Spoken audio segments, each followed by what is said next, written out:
Well, welcome everyone. Thank you so much for joining me today to open up this conversation about what goes on within the annual cohort program with the Idea Center for Public Gardens. I'm just so thrilled with all of your participation, but it has been such a journey over the past year, and this is something we've never done before. This is a pilot of this cohort program. So you all were learning along with me, and I was learning along with you. We were just really kind of diving into something that's just never been created before, I think, in cultural institutions as far as a program like this. So it was a learning experience all around. So this session really is to just hear about some of your personal experiences, insights, the changes that took place, things that might be helpful for other people who may be considering participating in the program. So with that, I thought I would give just a brief description also of the cohort program itself, a little bit of the, the who, what, when. It is a 1-year educational program. The focus is education and really building fluency in the language of all things inclusion, diversity, equity, and accessibility, and about awareness building. It is a May to May program, so we tend to meet monthly. And those monthly sessions are instructor-led, and they are based on various topics. For example, LGBTQ plus inclusion, Indigenous inclusion, disability awareness and inclusion. So we just kind of approach it very topically. And who is invited? It is open to any organization who is a member of the American Public Gardens Association. At least that's where we are now. I have big, ambitious dreams and goals, but right now that's who it is available to. It is free and does not have any cost associated. And as I mentioned earlier, it kicks off May to May. The other pieces that are included is a cohort project. So each organization has to identify and implement an IDEA-related project in the course of the year. The goal overall with the program is this kind of learning and building fluency, but also activating intention. We hear a lot about, we really have a lot of passion. We want change to happen, but we're just either afraid or not really sure, or there's all kinds of, various barriers. So we really want to kind of activate intention. And the other has been really, I think, important, which is connecting a community, people who are doing this work, and you all have various ranges of experiences and skills and perspectives and knowledge, and it's just really helpful to share that amongst each other. So with that, I'd like to introduce our kind of panel participants today who are opening up their experience, their hearts, their vulnerability perhaps, and sharing this experience with you all. So we have Debbie Edelstein, Executive Director at Native Plant Trust, which is located in Central Massachusetts. We have Tony Kulinick, Director at Mathi Botanic Gardens and Nichols Arboretum in Michigan. Ari Novi, President and CEO of San Diego Botanic Gardens. Your shirt it's like it's vibing, some of that tropical warmth, love it. And Virginia Thaxton is Interior Horticulturist at Smithsonian Gardens. Thank you for being here. So my first question is, why did you decide to participate in the cohort program? Who would like to speak first? Debbie. We decided we were working on idea issues during the pandemic and trying to do it on our own. And I realized very quickly we needed professional consultation. We formed a whole group to find us a consultant. That consultant sort of flamed out, we did one session with them and then gave us a proposal that didn't meet our needs at all. And exactly at the time that they submitted the failed proposal, this announcement came through. And it seemed like the perfect opportunity because we wanted a sort of all organization involvement. And it seemed like a perfect opportunity to have a board member, a staff member, the executive director, and then to bring what we're learning into the organization in a structured way. So it just happened to be serendipity in some sense because we were looking for what you were offering. And yeah. Excellent. Virginia. So in my case, at Smithsonian Gardens, we decided to do the sustainability index that on the APGA website. And that's a task that the Green Team took on, and I'm a member of the Green Team at our organization. And as a member of the Green Team, we chose a few of the attributes from out of the 12, we chose 4. One of them was diversity, inclusion, accessibility, equity. And I was the one leading that task of evaluating ourselves, answering all the questions. We went through the whole evaluation of the sustainability index and realized in that research that we did and answering the questions that we were not where we wanted to be when it came to IDEA principles and ideas and action. As Smithsonian Gardens, we're under the Smithsonian Institution umbrella, so a lot of the policies get dictated above us. But at the same time, our director felt like, hey, we can also do something of our own and start creating this awareness and this connection to IDEA. So thankfully, one of our supervisory staff members is part of the APGA IDEA group, and we heard of this. And when they said a staff member needs to be involved, I was sort of like the obvious choice because I had led the attribute evaluation, but I was definitely very excited to be part of it. So that's how I came to be here. Thank you, Virginia. Anyone else want to share? Tony. Yeah, I'll just quickly add to the tapestry here that I was a relatively new director when we decided to join and take advantage of the opportunity. And I come out of the arts and museum world, and that's a place where there's 30 or 40 or maybe even 50 years of infrastructure built around inclusion, diversity, equity, and access. Although there's no shortage of initiatives or effort going on at our independent gardens and arboreta and natural areas, being the opportunity to join and actually start to grow the network, to move from independent islands to instead a larger network or archipelago or whatever the metaphor may be, was an inherently valuable one in and of itself, let alone everything else that we've been able to accomplish together and learn. I think our story was kind of like Debbie's, where we were going through a process. We had created at San Diego Botanic Garden an idea council of staff. The board was really trying to wrestle, with how to increase board diversity and many other idea components, and thought that a consultant was the way forward. And we began that process kind of looking for a consultant and realized how hard it was to find a good consultant for a variety of reasons. And then as we were, struggling with that, this call came out, and it was kind of like, oh my God, the thing we most need has just been, offered to us. And I remember being very nervous we wouldn't get in because I was like, we really need this so bad. So it was great timing and really, just meshed well. And our board and the staff were just thrilled that this came along and that the garden was willing to take a year-long commitment, approach to this that felt sizable, and it felt very right for us at the time. And still does. Thank you. Oh, good. I'm so glad to hear that. Well, and I forgot to, before I ask the next question, I assume that everybody knows my face and my name. I don't even think I introduced myself. So for that, my name is Malin Plummer. My pronouns are she, her. I am the director of the IDEA Center for Public Gardens. And I have been running and kind of designing and developing the curriculum and the design of the program. So that's what I'm doing here and one of the hats I wear. All right, back to the questions and you all.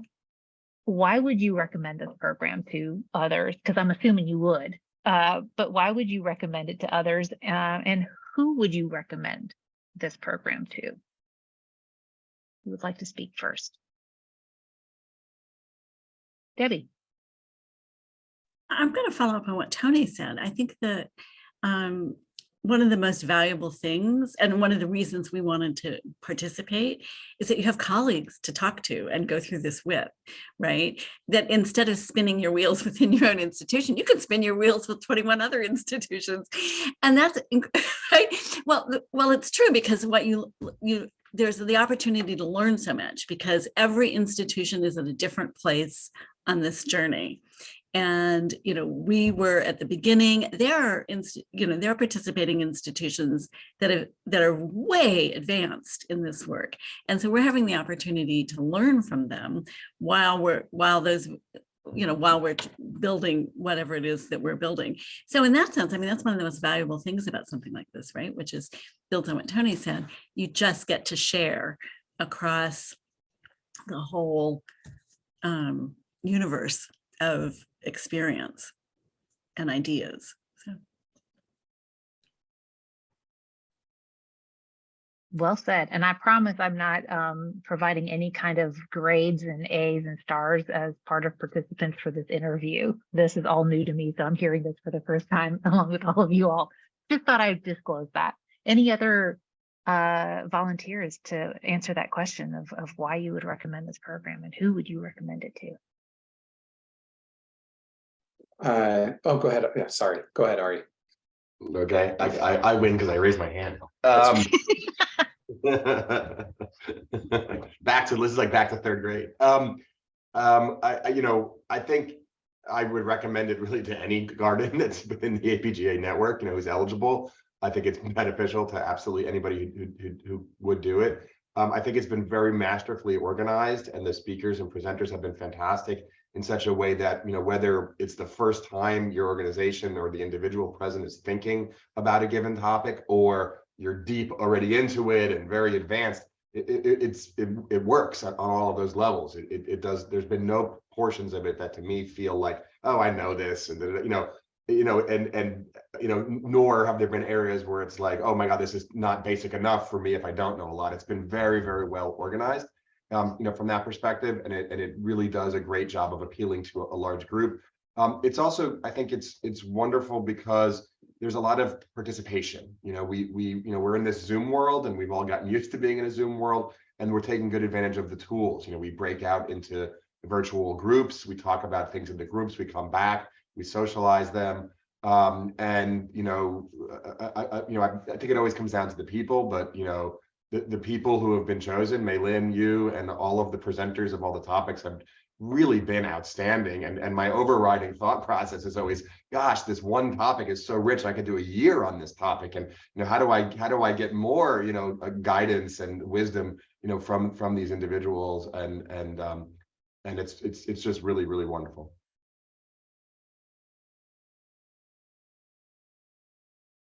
Thank you so much. Others? Virginia, go ahead. I saw your hand move too, so you also win by the rules. It's like the Jeopardy process. I'm like not whoever sure, raised you their might hand, have the more to buzzard. say than me. No, I mean, Ari really said it really well, described the program. I've just, at this point, after 10 months, I feel like I would recommend it because it's been so useful, really wonderful, a great opportunity. So just the infrastructure and what we have and what we've created, and the basis that is setting us up to continue in the future. It's just a wonderful tool. I'm glad we're doing this, and I think it would be recommended to anyone, and not only from a garden or an organizational point of view, but just from a personal point of view too. Beautifully said. And I'll just quickly echo what Ari said about the quality of the instructors, our guests, our teachers. I didn't know exactly what to expect when but I'll say that to a person, they've all been really exquisite and thoughtful. And as Ari noted, the ability to translate no matter where we are in the process, there's a level of sophistication, but translation that they provide, I think, is useful for staff, leadership, and for the board members. I just want to add to that, not only are the instructors really terrific, but they've built a library of incredible resources right? That you can tap into at any time. And we've been pulling them down and sharing them with our staff and our board. Right, we've just created another folder where we're mirroring the resources basically, and also pulling down the PowerPoint presentations. We can't share the videos because of because of the sessions, but we've been sharing that information, and it's really helpful. It's just a great resource. So excellent. Yeah, it's been really curated. Interestingly enough, it's almost more like crowdsourcing, because each instructor has a wealth of resources, but then it's also open for other participants to share something that was useful for them. And so we've had some sharing in that space as well. So it's really kind of wonderful. So what has, I mean, this probably speaks more individually to you, because actually this was one of my intents for the program, right? It's that change from the inside out. And I think that we kind of all agree that in order for this work to be really sincere and meaningful and not so performative, it does have to shift something. There is an individual component to this. So what has changed for you individually from where you began and where you are now, and what has benefited you the most? Virginia, I love it. She's like racing to it now. The benefits are many, so I want to go first. I remember maybe speaking up on that very first session we had back in May of last year. As a person, I'm a minority, I'm Latina. I've been living in this country for many years, but at Smithsonian or as a staff member in this kind of circumstances, it's been only 4.5 years. And all along, I've always felt like I never had the proper language or bravery to talk or speak up about issues, right? That I felt affected me or affected people that were in similar situations, minority groups for different reasons or perspectives. When I started doing the sustainability index and I realized, wow, there's so much that could be in place, so many policies that could be going on. And I didn't know all that about the world of institutions and government organizations. I didn't know that. My previous job had not kind of put me in that situation before. So just the fact that I now feel like I have that language, I can speak about any of these issues and really present my opinion and discuss with people. It just gives you bravery to stand up for what you believe in. And sometimes when we don't have the language and we don't have the knowledge, we just stay quiet and feeling uncomfortable being quiet because you don't want to be quiet. You want to be a participant and you want to be able to express and be able to be part of a change. So that's the benefit, and I felt it very strongly. Maybe from the directorial perch, what Virginia just described manifests different, at least for me, it manifests a little differently here too. One of those benefits is so much decision making about resource utilization, whether it's staff time and effort or finances or facilities or educational and programmatic emphasis. So much of leadership work is finding out, is trying to make sure that, or is dealing with the fact that decisions tend to be like 51% versus 49%. And what this helps us do, a benefit for me is all right, 56%, and 44, it helps push it. That bravery manifests as a nationwide ballast for decision making in these arenas, and the confidence to know that this is not only the discourse but the historic trajectories leading in that direction, and will help manage resources. I mean, it's like, to be really blunt, yeah.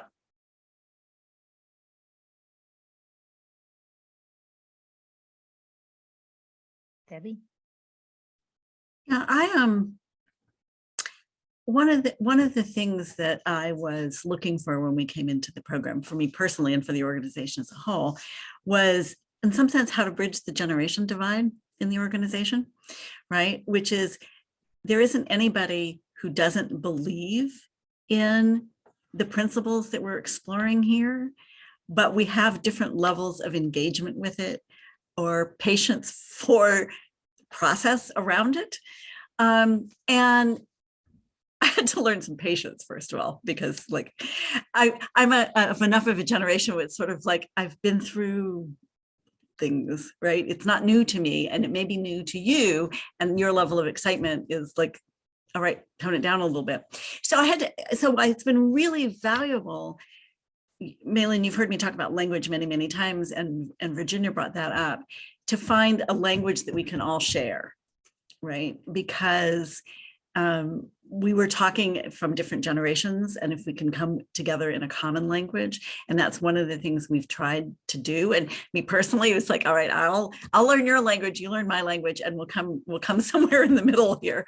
And that, I think that's really valuable, right? Because it's a kind of kudos to the instructors also, by the way, which is every single one of them has approached this without the politicized overlay that could be there. It's been very, very straightforward and non-confrontational. And I don't mean that it hasn't at times been hard for people. It's just that, you go in not knowing what to expect.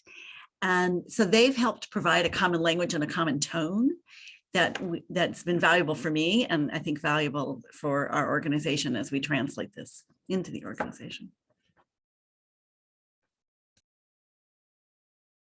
I don't think I have much to add, except to just acknowledge also how safe the spaces have been. That if anybody has needed to say, God, I don't know what that is, this makes me uncomfortable. Oh, I thought X. That anything that's been said in those veins and others has been met with respect and dignity and understanding. We just haven't had any problems, which I think is really wonderful, because I think there legitimately can be a lot of fear or concern about getting into a process like this with a very, very diverse group, and we're 21 institutions times 3 people. That's a lot of people. So with a lot of opinions. So it's really worked well, and for those out there listening to this, thinking about whether they want to get engaged, those fears have not been realized. If anything, it's clear that we're in such a well cultivated and stewarded space that in fact is dealt with incredibly constructively. I could not have orchestrated better responses. I'm just loving this. Because y'all are speaking to, I think, something very important, right? That when I was thinking about the instructors and how to design this program, a big part of it is what's the culture that we can create together in this space, and can you take this back with you, right? And having instructors who not only are, experts in this field, they have some tie into cultural institutions, or actually specifically public gardens. So they understand the dynamic environments that are in. And so it makes me so happy to hear that what I'm hearing is you all have more comfort with that discomfort, right? And a little less fear, but you're also in an environment that perhaps, and maybe that's a question, like, do you feel that you are equipped or better equipped to have these conversations with your organization? And this kind of feeds into my next question is has there been any kind of a change organizationally that you've experienced, or you're starting to shift, whether that's in your leadership or the board and perhaps the culture of the organization? I mean, Debbie, you mentioned like you took everybody along for the ride, there at Native Plant Trust, or, at Garden in the Woods. So yeah, like organizationally, can you speak to anything that has shifted or changed for you, or that you're equipped to have now and handle that perhaps maybe you didn't before? Do you want me to jump in since you mentioned me? Yes. We already had a working group that was a board staff. Well, it was all board actually initially, because it was put together to find a consultant. But once we started this process, we made it a board staff working group. And that working group is actually led by a board member, right, who's been very active in all of this. And she has actually been the one who's been the catalyst when the staff member and I are just way too busy. I think what's changed in our organization is that this gave us a framework, and again, a language for talking about things. And it just brought the it brought the angst level down, right? And it got people less focused on positioning and more focused on action, process that leads to action, not process for process's sake, right? And so we've evolved. I mean, the overall working group meets 2 times a month. We have an all staff and board, however many board members want to participate. It's been 5 to 6 meeting every month. And that has now broken down into 4 smaller working groups focused on specific topics. And those working groups, with the exception of one, have board and staff members on them. The one is internal team building, so they didn't want the board members there. So it really has, it just diffused things that were building, right? And gave everybody a kind of common, we've been able to give everybody a kind of common purpose and a forward momentum instead of spinning our wheels. So it's been, I think it's been really good. I also deliberately did not lead this. I deliberately allowed other people to lead all of it. One staff member apparently asked whether I just wasn't interested in it. And the answer was no, it was actually just because if I do it, if I actually lead all of this, it just becomes a lightning rod, right? You just direct everything at me instead of talking among yourselves and building some kind of consensus. And so it was deliberate on my part. And that seems to have worked as well, right? Because then people are taking ownership of it and they're not relying on me to take ownership of it for them. So. Well said. Thank you, Debbie. Who else would like to share what's changed in their organization over the course of the year?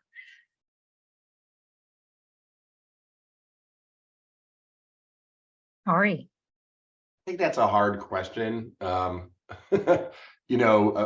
are some tangible things. I mean, we have changed the way we're approaching our idea council, and that's been, some of that's been very purposeful and well informed by this process. The staff member Jeremy on our team, who's participating in the cohort sessions, is very, very, very active in that council, and it's really, I can see how helpful it is for him. He can be bolder, right? Because he's no longer just saying, oh, I think, or he's going, oh, hey, I was at the APGA cohort session and we had this robust conversation that suggests X, Y, or Z, or maybe we should think about, and it's such a more, it's an easier framing for him to more acceptable framing for him to bring that, especially if it's a little bit of a controversial idea or new idea, to a larger group, and it doesn't, he gets empowered, I think, in a really great way. So I think that has a lot of effects that are hard to pin down, but are very important. One of them I can maybe mention is, a few weeks ago, Jeremy came to a few of us that are, at higher management levels within the organization and said, the idea council is not working so well because it's too top heavy. There's too many people at high levels. And we know that, and he said, we know that, management wants to show that they're really into it and engaged, but it's not having the best impact. And I think he would have had a hard time saying that before the idea cohort got together. And I think he was also really right. And I'm glad he found a way of bringing that up, and we have changed, because of that. So I think there's some really important process changes that are like, all over the place and really in there. I also think that, maybe on like the board level, the board's answer to a lot of things was, let's get a consultant, let's get a consultant, let's get a consultant. And in fact, I think now, I am armed, in the same way that Jeremy, was armed, to say to the board, well, we can try to find a consultant, but, maybe struggling through the work, and struggling as a righteous challenge, not as a painful challenge, is a better way to do this, or at least another way, that's valid to do this. And that's also similarly more heard. So I think there's a lot of empowerment that comes from this, and also some of that feeling of, I don't want to call it desperation, but we're all very concerned about this, and we're looking for the easy answers. And there aren't easy answers, and refocusing ourselves to process, has certainly been an outstanding overarching change within our institution. I'll just add that Ari mentioned the kind of the all over modality, and you know, so often IDEA efforts are, and not just in my organization, but I think broadly, are unsuccessful or less robust than they could be because they tend to be understood or thought of, or maybe they play out separate as a layer separate from the day-to-day work. And I can say that one of the things that has shifted throughout the course of this program is that it's embedded in little things now, not just in the places where it has historically kind of belonged. Like we were hoping for, one of the things we were aiming toward anyway at the beginning was to have more cellular level penetration of the thought processes and the language and concepts within IDEA, make it into decision making, and it has. Even small things like how we schedule space in the greenhouses for growing things out. There are little places like that that you wouldn't think about it that are in fact influenced by this now. Virginia. Yeah, well, I'm obviously not at management level. So what I can say about the organization is we started from zero, as I was saying. We didn't really have anything in place. So what I felt is, and that's why we chose our project as we're going to form a committee. Let's start there. So a lot of the changes, maybe the other two members of the cohort that are part of the leadership are already thinking things, but a lot of it has gone behind the scenes for us, the staff. So far, we haven't really rolled out much, but I think we want to complete the training, the educational opportunity, create our committee, and I will be part of that committee. I've already volunteered, of course. So then we have that in place to start reaching out to staff. We didn't want to just throw things out like, oh, here, there, this is what we're learning, without having it structured in a certain way, because we didn't have anything in place. So we decided, well, our leadership decided, let's wait till we finish, we create our committee. So the project has been about working how to create the committee, and we will be doing that this summer. And then, yeah, but so far I haven't seen any like actual tangible like changes other than just internally the three of us being able to be like, okay, we're going to make this happen and we're going to get it started. That's where we're at. Well said. And I think that that's kind of, really what I wanted to get to with that question, because I also know, and this is the conversation that we have in a lot of public gardens, is the pace of change. What is the right pace? And there's a lot of discourse out there that talks about like, well, change takes a long time and it's a process. And but there's different elements to that. To me, the willingness to go through the struggle, that's a change, right? And so being able, and I think that that's where a lot of the barriers that we identified in the needs assessment that we did last year is that fear of that struggle and doing things wrong or not saying it right and whatever. So I'm just delighted to hear that just being willing to step in and saying, all right, we're going to have to get in and we're going to learn as part of that process is a very important step to doing this work. And so I'm just really happy to hear that. I think that's where the ultimate growth and those shifts kind of happen. So this is a really common question that I get all the time.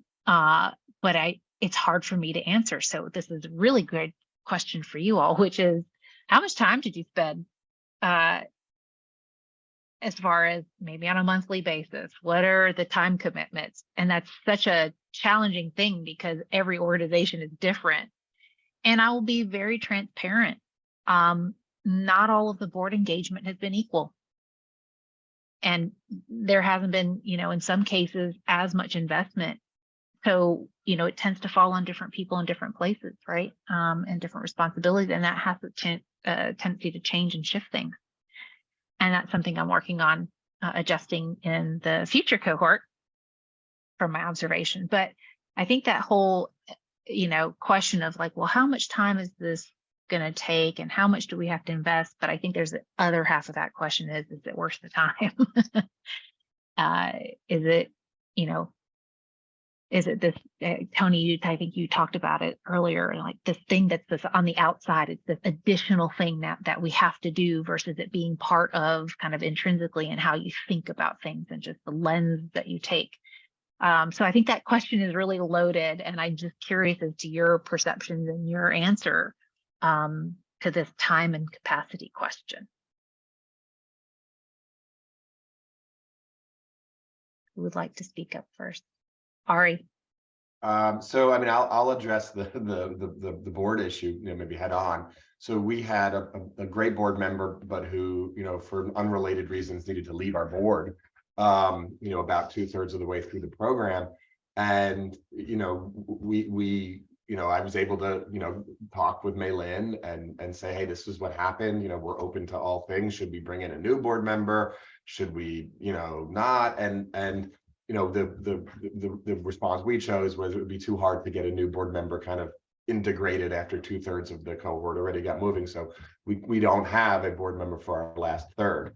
And while that's not ideal, these things happen in life. And, I think the most important thing was that, Maylin and others were easy to talk to and discuss, and be open-minded and, figure out what the best, response for that particular situation, it was. That being said, overall requirements, I think, are very reasonable. Time requirements. I think people should go into this, with the expectation that they're going to make every single one of the sessions, right? They're really, really rich sessions. They're very important. I am not sad that I missed any of them. I'm not sad that I haven't missed any of them. And if I don't know if I missed any, maybe portions of one, but I attended them on vacation or whatever I was doing. I made them a real priority, and I always enjoyed it. And I always, felt, oh my God, it's great that I was there. And I know other folks in our group felt the same way. But I think that has to be the minimum prioritization. And then there is a project, and I think there's a lot of flexibility with the project. We get to self-identify what it is. But the organization has to give itself, has to say we're going to do the project. Now we can right size it, but let's I think a group should be serious about choosing the right size, but then meeting that commitment. Debbie, thank you, Ari. Debbie. We took the opportunity to make our goal, as Tony mentioned, is to have this become part of the organizational DNA. But the first phase is time intensive, where you really have to delve into it and learn. And so we took the opportunity of the structure to devote more time, right? So I think every institution is going to be different. We could have just individually done the work just for APGA cohort participation, which is not particularly heavy lifting, right? In the sense that you can read as much as the resources as you want. You can think as much about it as you want. You can go to the session. You can go to supplementary sessions. You can choose to do that, and while working on your project. In our case, we chose to meld the two together so that the things we were learning would flow into the other process that we had going on, so that they're really one process. So for me, it's been a huge time commitment. And for our board member, who, by the way, rotated off the board in January and is still, in December because her term was up, she's still participating because she still leads the IDEA working group within the organization. We've put a lot of time into it, right? Because we had twice a month meetings of that group.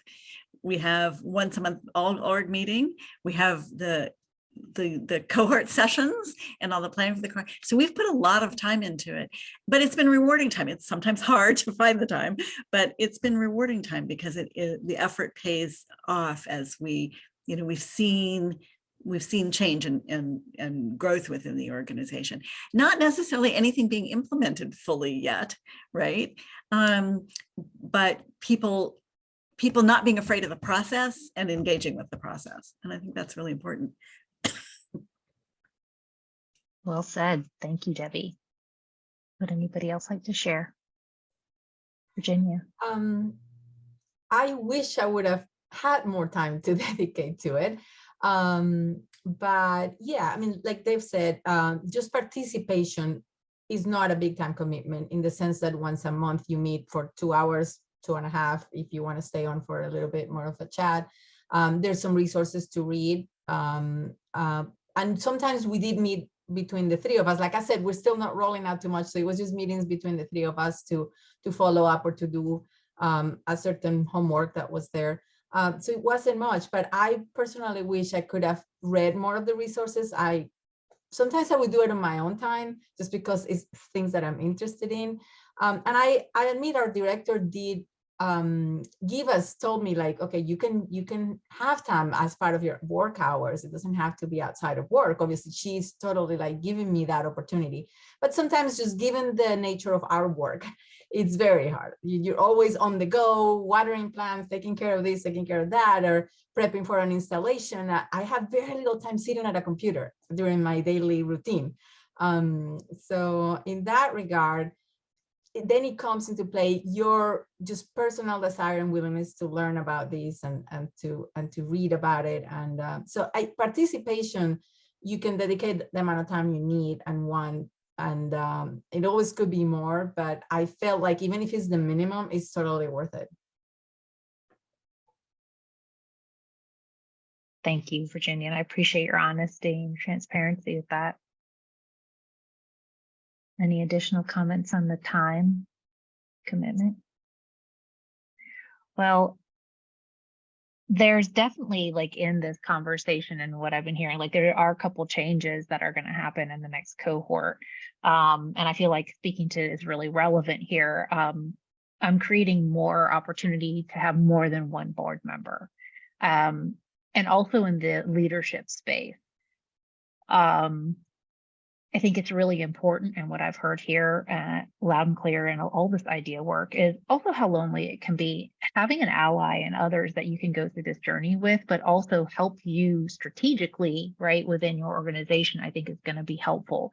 So I am going to be open. While we still require a primary board participant, or equivalent if you're not in an organization, for example, like Smithsonian, right? You don't have a board. We're looking for people who have influence and power, but ensuring that they have an ally in this process and somebody that they can bounce and work through, but also present to the rest of their leadership kind of, things that they might want to change or shift. So I think that'll be important.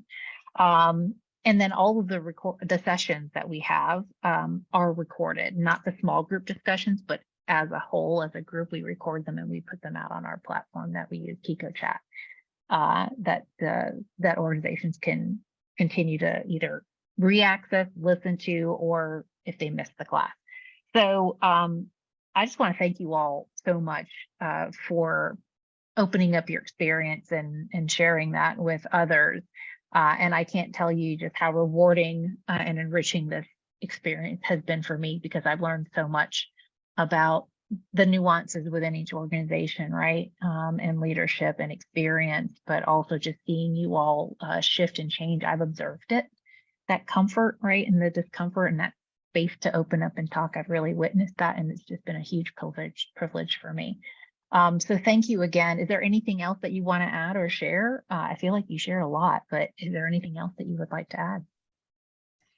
I think we all referred to projects, but I'm not sure we explained about projects. And so if people are considering this, they might want to have a sense of what kind of projects and what kind of commitment those projects are.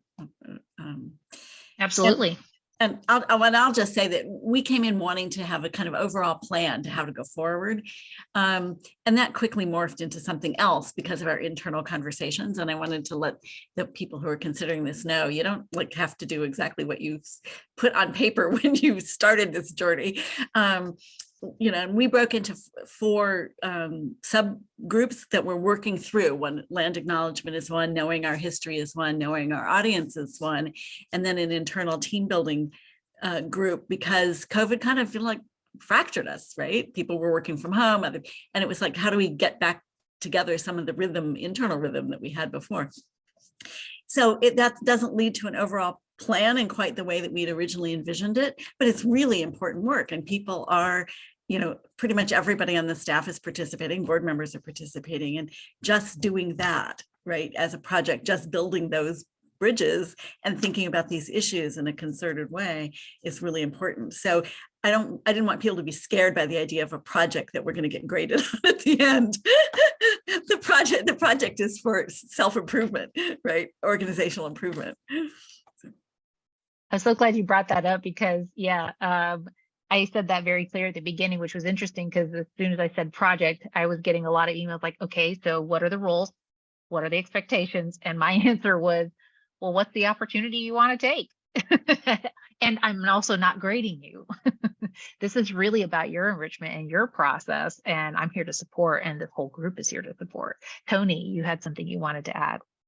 I was just going to add to what Debbie was saying, that you really can tackle various stages of something larger, or in our case, we decided to do something very discrete and contained. So just as by way of example for the people watching this, ours is all about addressing wayfinding and accessibility in the Arboretum. So it's 326 acres, and we have not done a great job in demarcating universal accessibility in places and thinking through an accessibility leadership communication model, as opposed to having, the version of things and then the accessible version of things. It's like, no, there should be no, like, the version of things is the accessible version of things. So we're making that kind of a transition, and it's achievable within the scope of the 12 months of the program.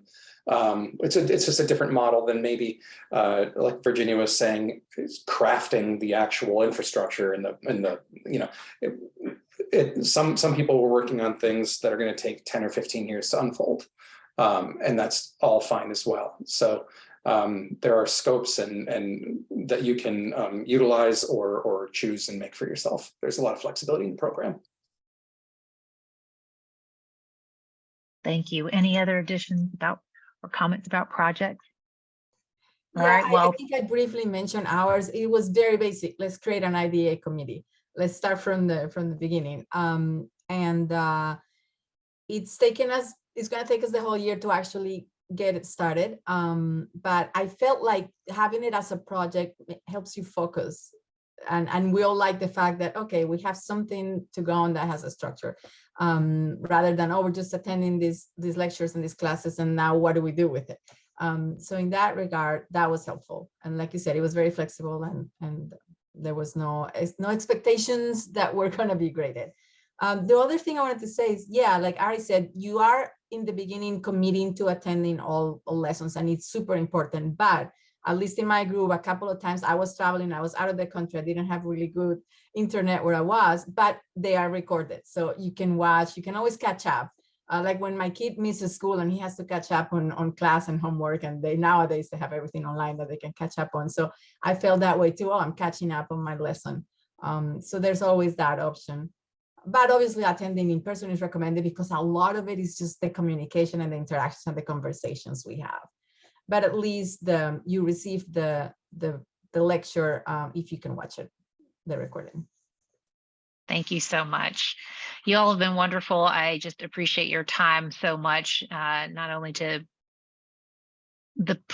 your projects and participation and the program, but it really speaks to your intent and why you're doing this, and that you are really investing your time, your profession, and your energy towards making change happen. And you all are part of the future of gardens, and I just applaud you for that. So thank you so much. And hopefully we've answered a big bunch of questions that people might have, and now everybody's really excited about applying. So thank you again. And I appreciate it, and best of luck as we continue your journey. And of course, this journey is never ending. That's not a bad thing. It should be a fun thing, and that's one thing that we're working on, staying in touch and engaged with one another. So I look forward to the future and continue to see your stories unfold. Thank you, Maylin, Thank you, Maylin. and Virginia, and Tony, and Ari. Yeah, Ari. Thank you. Thank you.